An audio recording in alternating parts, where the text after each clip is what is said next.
All right, so we've had a lot of requests for a deep dive into this whole idea of love and the law, Yeah. especially from a Yahweh-centered It's perspective. a big one, yeah. Yeah, and I think this teaching from Prophecy Ministries is on YouTube is going to be a really great way to kind of unpack it. I think so too. What I noticed right away is how it begins and ends with these heartfelt prayers. Totally. And I think that's so important, right? We're not coming at this from a just purely intellectual point of view, Right. but with a heart that's really seeking Yahweh's guidance. It sets the tone. You know what I mean? That's And it's true. not just about praying on your own either. Yeah. He emphasizes the importance of praying for others. Yes. Especially, those who are facing hard times. There's actually this really cool moment where he calls on one of the guys there, Jesse, to lead a spontaneous prayer for someone who's dealing with a serious health challenge. Yeah. I thought that was a really beautiful illustration. I think it really highlights, too, the importance of that sense of community, that they're in this together Totally. and that they're there to support each other, especially when things get tough. Exactly. And that sense of community really comes through in his main message, which is kind of tackling this, sometimes confusing, I think, for people, relationship between love and the law. Mm-hmm. And, he starts by challenging something that I think a lot of people assume is that just believing in Yahweh, that's enough. Yeah. But he argues that true knowledge of Yahweh, it actually comes from keeping his commandments. Right. And he uses this really interesting analogy. He talks about this Cardinals man, someone who's like totally obsessed with the St. Louis Cardinals. Yeah. And he's like, imagine you're trying to explain this guy to someone who's never met him. Huh? And if their description of this Cardinals man is way off, Right. they don't really know him. Yeah. It's the same with Yahweh. Right. Like, to really know Yahweh, you have to know, like, his actions, his loyalty, which is all reflected in his commandments. I love that analogy Mm-hmm. because it makes it so clear that knowing Yahweh, it's not just like this intellectual head knowledge. Exactly. It's about reflecting his character and how you live your life. Your actions. Exactly. Mm. And speaking of action, he really emphasizes that love isn't just a feeling. Right. It's something that you do. It's action. He's very clear on that point. He even goes as far as to say, and I'm paraphrasing a bit, that having all this Bible knowledge, all the head knowledge in the world, it's meaningless if you don't have genuine love for others. Right. He actually quotes from 1 John 3.14, which says, "We know that we have passed from death unto life because we love the brethren." Powerful. It's so powerful. And that ties into a theme that he returns to throughout the teaching. Yeah. This idea that simply calling yourself an Israelite, that doesn't automatically mean you love Yahweh or that you're walking in truth. Exactly. And it's interesting because, he's really pushing back against this idea that simply belonging to this chosen people guarantees you salvation. He's saying it's so much more than that. That true awakening goes beyond this just intellectual knowledge, even this ethnic identity, and that it requires this transformation of the heart, that this genuine love for Yahweh that's visible in how you treat other people. He even uses this phrase, I wrote it down because I thought it was so interesting, Israel dark, Oh, wow. to describe Israelites who are filled with hate. Yeah. And he contrasts that with true Israelites who are reflecting Yahweh's light. That's fascinating. It's definitely a strong statement. Yeah. But it emphasizes his point that hate has no place in a community that claims to follow a God of love. Absolutely. And he doesn't stop there. He goes on to explore this concept of what it means to be in the truth, Right. which he links to being in Yahweh. Yes. It uses 1 John 2.5 to kind of illustrate this, Mm-hmm. saying, "But whoso keepeth his word, in him verily is the love of God perfected. Hereby know we that we are in him." So it's one thing to know the truth, but it's another to be dwelling in Yahweh, allowing his truth to shape, your thoughts, your actions, your relationships. It's like taking it to the next level. Yeah, he even uses the word graduate to describe this progression of faith. Oh, interesting. And he backs this up with another verse, 1 John 5.3, which says, "For this is the love of God, that we keep his commandments, and his commandments are not grievous." So it's a reminder that these commandments, they're not supposed to be this burden. Right. They're a roadmap to a life that's lived in alignment with Yahweh's will. Mm-hmm. And it's about, letting that knowledge penetrate your heart, transform you from the inside out. It's not just about memorizing scripture. Right. It's about embodying it. Exactly. Becoming living examples of Yahweh's love. Yeah. Yeah, actions speaking louder than words. Exactly. And then he makes this really interesting point, and he says, look, it hinges on understanding what love is, not on being an Israelite. And he reads 1 John 2.6, which says, he that saith he abideth in him ought himself also so to walk, even as he walked. So basically he's saying that to be a true follower of Yahweh, you have to walk as he walked. Yeah. If your actions don't align with his example, you can't really call yourself his follower. He's calling people out Yeah. in a way, but I think it's so important what he's saying. Totally. It's not enough to just have this label. Right. To say, I'm this or I'm that, or I identify with this group. True faith requires you to act accordingly, align your actions with what you believe. Yeah, yeah. And he actually, to illustrate this, goes back to the story of Cain and Abel. Wow, all the way back. Yeah. He says, Cain was told to be his brother's keeper, but you can't keep someone, if you don't love him. Right, right. So he's showing how this principle of love, it's woven throughout Scripture, even, those early narratives. Yeah. And he connects it to Leviticus 19.18, the Old Commandment, right?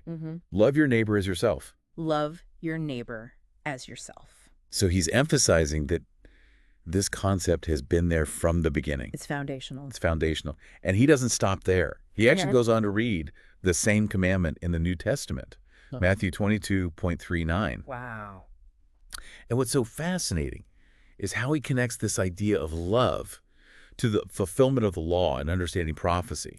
He's saying love isn't just this abstract concept. Right. It's the foundation on which our entire system of faith rests. It's the key. It's the key. That's powerful. It makes you think. It does. And it makes you think about how love should be the driving force behind everything we do. Absolutely. Everything we believe. Yeah. And he even gets personal here, sharing a story about how he used to be a hater, Oh, wow. but that Yahweh changed his heart to have compassion. And he says this transformation actually led him to a deeper understanding of Scripture, suggesting that knowledge flows from love. Interesting. So it's not just about accumulating information. Right. It's about letting that information change your heart, Yeah. shape your action. Exactly, exactly. Becoming the kind of person who embodies love, not just talks about it. Right. And he brings up this other really important point, the idea of reconciliation. Okay. And he references Matthew 18.1518, which kind of outlines, the steps to take when you're dealing with a brother who has sinned against you. He really emphasizes that rejecting someone, that should be the very last resort. Only after you've made every effort to restore that relationship. So prioritize forgiveness. Prioritize forgiveness, exactly. And then he kind of dives into this concept of the new commandment. Okay. I was in 1 John 2.7. Brethren, I write no new commandment unto you, but an old commandment which ye had from the beginning. The old commandment is the word which ye have heard from the beginning. Okay. And he explains that, it's called new, but it actually refers back to that old commandment. Love your neighbor. To love your neighbor, but with a deeper revelation. So what's that deeper revelation? Well, he says that deeper revelation lies in the example we're called to follow. Yahweh's perfect, self-sacrificing love. That's a high standard. It is a high standard. He says, the old commandment was love others as you love yourself. Right. But the new commandment is to love them as Yahweh loves us. Wow. So it's definitely raising the bar, isn't it? It is. It's not about reciprocity anymore. No. Or self-preservation. Right. It's about actively trying to imitate Yahweh's love. Even when it costs you something. Even when it's hard. Yeah. And he emphasizes, too, that Yahweh demonstrated his love by keeping the commandments and loving the Father. So we are to do the same. So it all comes back to obedience, right? Yes. Love expressed through action, through aligning your life with Yahweh's will. Aligning your life with Yahweh's will. And he says having discipline is part of being a disciple. Yeah. He admits that he's messed up, Right. in the past, Mm-hmm. but that we can learn from those mistakes We can do better. and do better. I appreciate his honesty there. Yeah, me too. Makes him so much more relatable. Right. Like he's on the journey with us. He's right there with us. Not just preaching at us. Right. Striving to grow in love and obedience, just like everybody else. It's encouraging to see that. Yeah. And it's interesting how he transitions from that discussion of discipline to the topic of prayer. Yeah. He mentions that he received this message, Okay. a member whose niece is in a coma. Oh, wow. And he calls on Jesse again to come up and lead a prayer for her. Powerful. It's totally spontaneous, Yeah. but I think it really highlights how important community support is, Mm-hmm. and intercession. Mm-hmm. Mm-hmm. And the prayer itself is just so powerful. It is. He's asking for healing and comfort for this young woman, Yeah. for her family. Hmm. He acknowledges what a hard time they're going through, and he's asking Yahweh to strengthen their faith. Yeah. He actually then broadens the prayer to include, everyone in the congregation. Right. Those who are there, those who are watching online. It really emphasizes that interconnectedness, right? Yes. That idea that they're all in this together. We're all in this together. And he asks for strength to face the coming tribulations. Right. Which, Yahweh has warned about in the scripture. Yeah. Yeah. It's this really interesting blend of hope and realism, right? Yes, absolutely. Recognizing the difficulties of this journey, but at the same time, affirming their faith in Yahweh's guidance. Beautiful. Yeah, but that's not all. There's so much more to unpack. There is. We've only just scratched the surface. We've just started. So he goes on to address the congregation, talking about the importance of praying for others, especially now, with all the craziness going on in the world. Yeah. He's saying it's not just words. Right. It's action, too. He even suggests, when someone tells you they need prayer, to say something like, hey, I just prayed for you. Yeah, I like that. To actually show that you're actively interceding. It makes it more tangible. It does. And he reminds them about their mission. Yeah, yeah. That they are the Israelites. Yeah. The chosen people. The chosen people. To be that light. To wake up the world. To wake up the world. And save them. It's a big mission. It is a big mission. And he really emphasizes, breaking down those barriers. Yeah. Reaching out to everyone. It doesn't matter, what language they speak, what background they come from. It's about spreading the truth. It is. And he's really insistent about, reaching out to family members who might be struggling, that consistently contacting them, that's love. That's love. Yeah. And he concludes with this, powerful prayer, asking Yahweh to, teach them how to talk to everyone, how to awaken them to the truth. He acknowledges, too, that we've got these tough times coming. Right. And he's asking Yahweh for the strength to get through it. I think that's so important, that recognition that, things are going to get harder. Yeah. But that we have to rely on Yahweh. Absolutely. And then he transitions into this really great example from Scripture that kind of brings it all together. Okay, what's that? He talks about Acts 13.47. Okay. Where Yahweh commands them to be a light to the Gentiles, to bring them salvation. And then he poses this question: how are the Gentiles going to receive salvation unless we love them? It's a really good question. It is. It makes you think. Okay, you can have all the truth in the world. Right. But if you don't live it out, if you're not showing love and compassion to those who may be considered, sinners or outside of your immediate community, right, how can you expect to bring them to salvation? It's a reminder that Yahweh's love, it extends to everyone. To everyone. It doesn't matter what their past actions are. Right. What their current beliefs are. It's about transcending judgment. Yeah. And being radically inclusive. And he brings it back to that image of light. He does. Right. And contrasting it with the darkness of hatred. Yeah. He references 1 John 2.9, which says, he that saith he is in the light and hateth his brother is in darkness even until now. Powerful. It's a strong statement, right? Yeah. He's saying, if you're harboring hate, you're not a true Israelite. You're not walking in the light. You're not walking in the light. True Israelites reflect the light of Yahweh. Yeah. And then he kind of lightens the mood here. Oh, good. Tells this funny little story about his nephew. Okay. Who thought the steps of reconciliation were like some kind of dance move. Oh, that's funny. Yeah, I thought that was cute. It's a good way to bring the audience back in, Yeah, yeah. after some of those heavier topics. And allows him to kind of seamlessly go back to the topic of reconciliation. Yeah. And reminding them that those steps, they are clearly outlined in Scripture. Right, right. He goes on to read 1 John 2.10, which says, he that loveth his brother abideth in the light, and there is none occasion of stumbling in him. Okay. So loving your brother means actually taking steps to reconcile. When there's an issue, don't just let it fester. Don't let it fester. Address it. Put love into action. Put love into action. And he really emphasizes the importance of patience, persistence when it comes to reconciliation. It's a process. It's a process. Yeah. It's not just like a one-time thing. It's a journey. He even says that rejecting someone That should only come after repeated attempts to restore the relationship. You've got to try. You got to try. And I love how he comes back to that sports analogy Oh, yeah. to really illustrate, like, the difference between just knowing the truth and actually being in Yahweh. What does he say?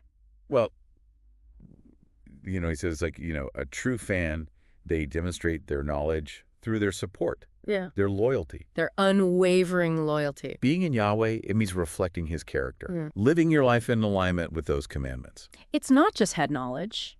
It's not just head knowledge. It's heart knowledge, too. It's heart knowledge, too. Yeah. And he reminds them, that they are called to love like Yahweh loves. Perfectly. Perfectly. Unconditionally. Unconditionally. It's a tall order, but But it's possible. he believes it's attainable. Yeah, and I think what's so powerful about it is that he's honest about his own struggles. Yeah.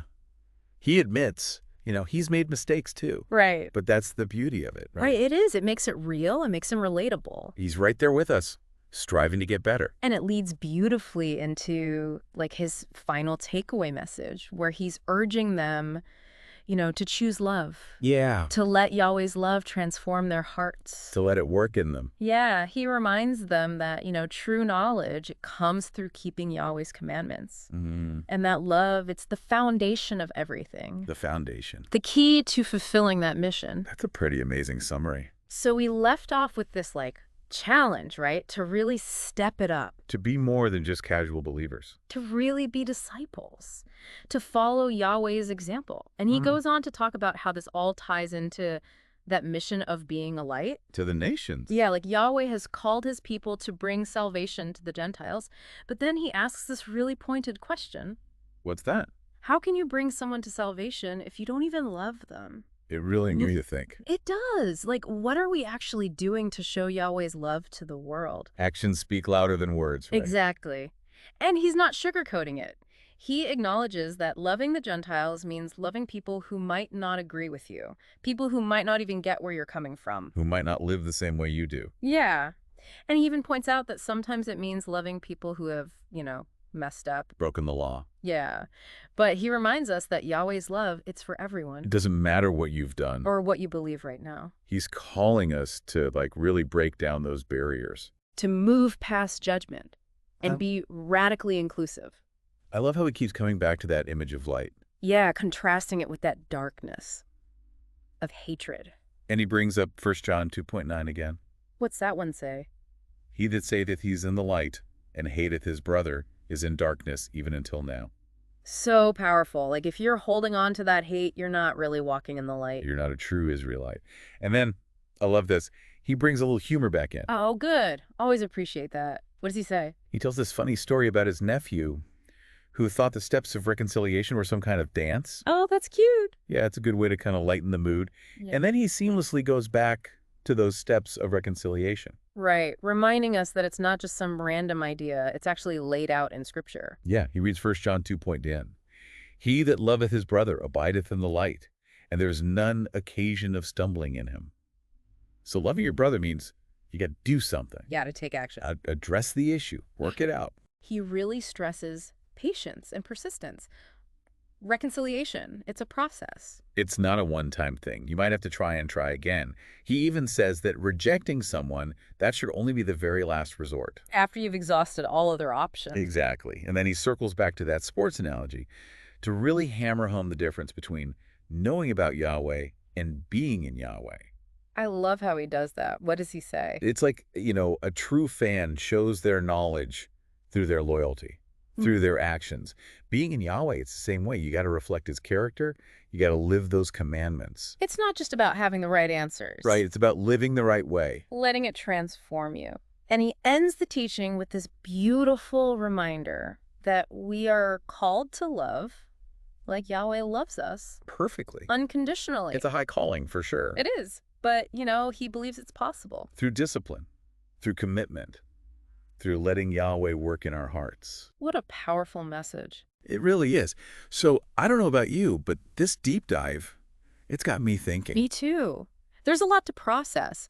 What really hit home for me was that emphasis on love as a verb. Like, it's not just a feeling. It's what you do. It's action. Faith in action. Showing Yahweh's love to the world. Exactly. Well, thanks for joining us on this journey. We hope you found it insightful and maybe even a little challenging. Keep seeking truth. Keep diving deeper.